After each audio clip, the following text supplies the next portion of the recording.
I'm sad, though, Christine. Why? Why are we I'm sad? sad because I know when this video's going up, and I know right now future Rob is getting ready to get on a plane to go home from Disney. Oh.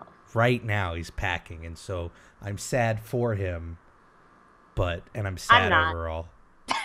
Wow. Hi, everybody. Welcome to Imagineering for Dummies. This is the series where every episode we spin a wheel, figuratively, or literally, I guess if you count the digital as a literal wheel, and we pick at random a Disney World attraction and a Disney movie. And we use our two amazing creative brains to create the best attraction possible. And last time we topped ourselves. We created a whole pavilion, honestly, based on Wreck-It Ralph in Epcot. Right. And I don't want to jump the gun too much because we've only done a handful of episodes, but I think it's fair to say our version of Disney World is better than the real version of Disney World so far. Yeah, definitely. So we've got to really continue. We got to continue this trend, and we will. And we're just gonna make something. We're gonna make something beautiful today, Christine. I can just feel it. I can feel it in my bones. So let's pull up the wheel.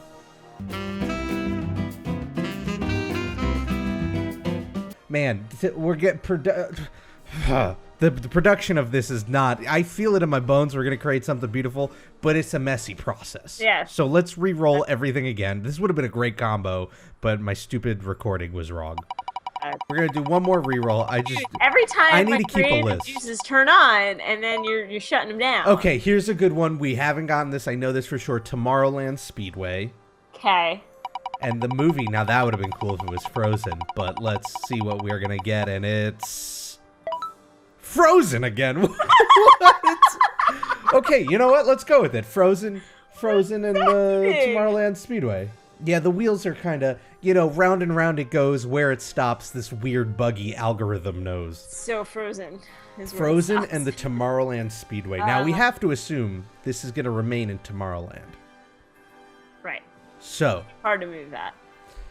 Frozen and Tomorrowland seems like a really weird mix. But here's the thing. We don't know the plot of Frozen 2 yet. So we don't know where the Frozen verse is going, direction-wise. For all we know. Right. Maybe it's all a cyberpunk, like, what if at the beginning of Frozen 2, Elsa just wakes up and it turns out it was all a virtual reality experience and she's actually like Elsa, a cyber hacker in the year 2027 in New York City. And we're driving cars through cyber. Yeah, maybe 2027. We're thinking, okay, Elsa with the money sign and the @ symbol because it's cyber hacker naming conventions. Gotcha. I see it. She's a cyber hacker for the secret underground organization, and the whole Frozen project, they call it codename Frozen, was her going into a virtual reality so that she could meet her partner in crime, Anna, who is lives on the other side of the world but is also part of it. And so they do this little Disney virtual reality fun time on the surface, but really what it is it's a medium for them to connect and trade vital information. So my question here is, how the hell does Speedway come into this? No, I'm getting there. I've already written all of this in my head in a matter of seconds. Okay. So here's the thing. The song Let It Go was code. It was code for, she was you gotta, it was an information that she had to get out there. She had to let it go. She needed to get it out there. And maybe something with the cold and apps freezing and I don't know, something hackerish. I'm not a hacker. We get some hackers involved to figure this out. But the point is, it's a race against time. She has to meet her contact in New York City, and all she's got is her dad's old 67 Mustang. And so it becomes almost like a Fast and the Furious 9 Frozen. Okay, except that you travel about 2 miles per hour. So are we updating the track and are things speeding up? Yes, 100%. Okay, it's 2016. Outside of the plot of the movie, those cars need to go faster.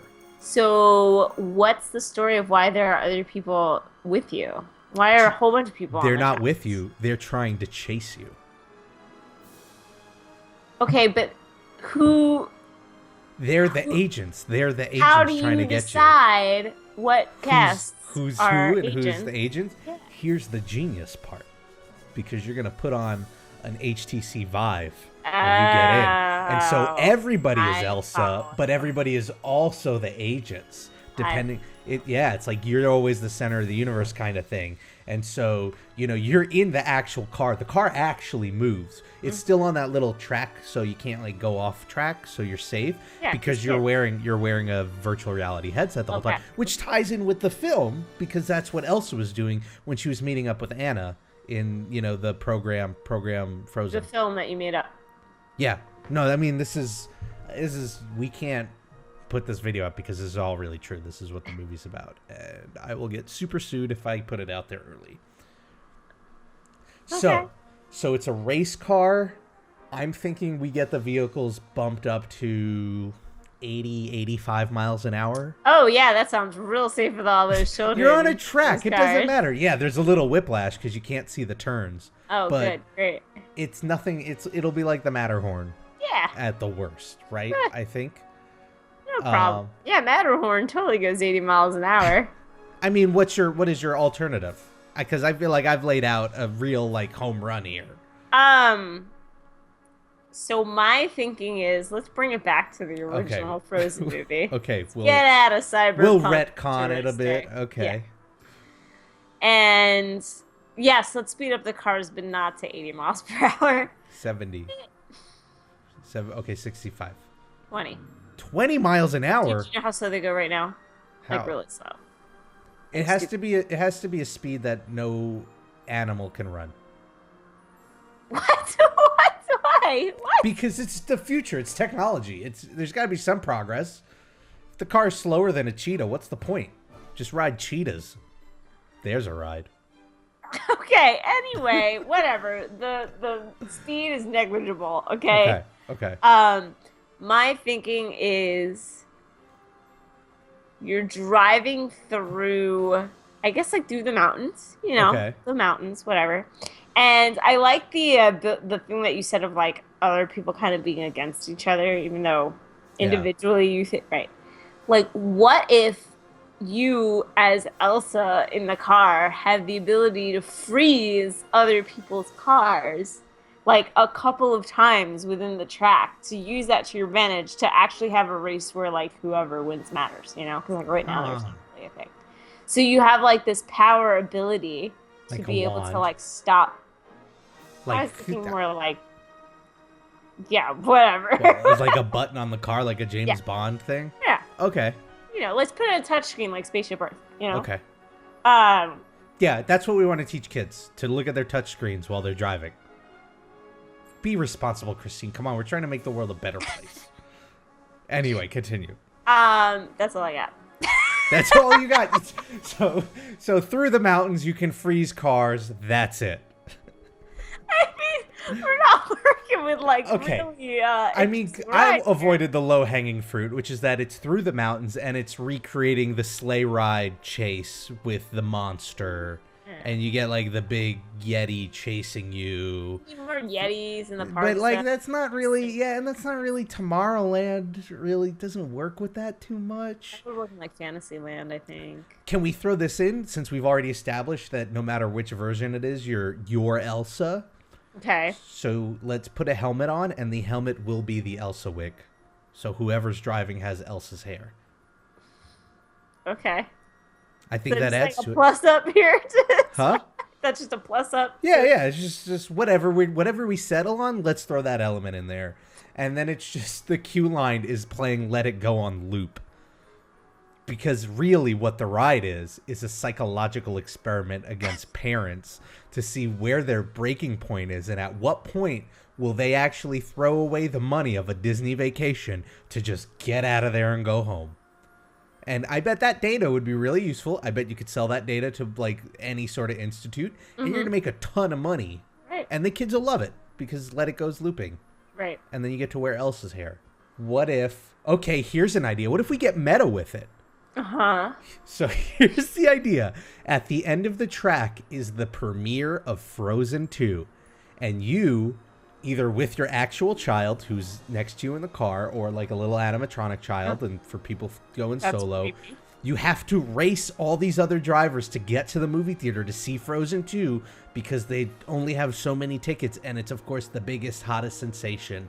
And so it's in the future because this is obviously Frozen 2 isn't out yet, and it's not going to come out for a couple of years. Okay. So it qualifies for Tomorrowland. The cars make sense because it's contemporary time, and it ties in with Frozen because you got to get to see Frozen because otherwise your kids are going to drive you crazy. And then the car radio is playing Let It Go on loop. So that really makes you want to go faster. Yeah, because the sooner you get there, the sooner the song turns off. I think I see potential. And there'll be like a little animatronic kid next to you who's just always like, drive faster, mommy, drive faster. Yeah, so is this supposed to deter single people from having kids? No, it's just maybe from showing them Frozen, or maybe just to give them Disney's all about immersive experiences. And so if you don't have kids, you don't know what that experience is like. So it immerses you into it, even if for 4 minutes. Right. And then all the other cars are just racing you because they're like, they want to go see Frozen 2. And here's the thing.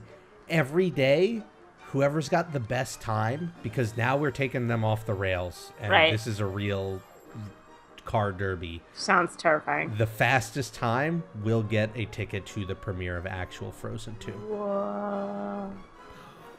You're going to have the longest lines. They get to see it a week early. You'll have lines for days and days and days. This will be the most popular attraction until Frozen 2 comes out. And then just then what happened? Then whatever. Well, and then once Frozen 2's out, just burn it to the ground. No, replace it with another movie. Whatever the next one is. Burn it to the ground. Or burn it. Burn it to the ground. just salt the earth. And it'll just be a parking lot within Disney World. Because that's what Christine wants. Just a barren wasteland. Maybe with a bathroom and like somebody selling water. They can make it a really pretty bathroom, like the world's largest bathroom. So pretty. Yeah. Well, I think we've got a good, maybe not Wreck-It Ralph level. No, I wouldn't say it really hit that, but you know what? I bet you would be far more popular than Tomorrowland Speedway currently is. Agreed. Yeah. Okay. So we've got a winner right there. Now, what I would love to hear from people watching, for whoever's still watching at this point, is what do you think of this idea? Is it a great? Would you rather go with Cyber Frozen or this Frozen or Freezing Cars, the ride? Or maybe you've got a better idea and like we didn't think of it and you want to throw it out there. Throw it out there. I would say suggest other rides to mash up with movies, but we let the wheel decide. We don't get to pick that. We don't have that power. We leave it to a higher power, that algorithm. It's a very buggy algorithm. Christine, if they want to tell you personally how to finish your Frozen car ride idea, how can they do so? You can tweet me at IvyWinterYT, or you can find me on YouTube at IvyWinter. There you go. And if you want to reach out to me, I'm Rob Plays on Twitter. Also, like I said at the beginning, I'm coming back from a Disney trip. And this time, I'm not going to do any montage. I'm just going to purely vlog. So I'm going to take after Christine, and maybe I'll have like 1 million vlogs going up. Now you said that, it's like a competition. You could have more vlogs out of a short trip. It's going to be like a 2-minute video that's all at the airport. I'm going to go to Disney, bye, and then I forget. Also, we need to go plan a September trip now. Yeah, I think that's a great plan. Yeah. That's a good way to get over the sadness of coming home. Right. Let's do it. I mean, we're in the past, but current us right now, we're probably doing it right now. Yeah. All right. Thanks for joining me, Christine. Thank you all for watching, and I'll catch you in the Cyber Frozen Zone. That's my new... I'm going to test that. No, we'll get rid of that. That outro doesn't work. We'll get rid of it. Basically the size of a skyscraper in Manhattan. Right. I just know that it would totally change air traffic laws over the weather would go around Geppetto. Most of the time you would just see Geppetto from the knees down. You would just see legs that go up into the sky.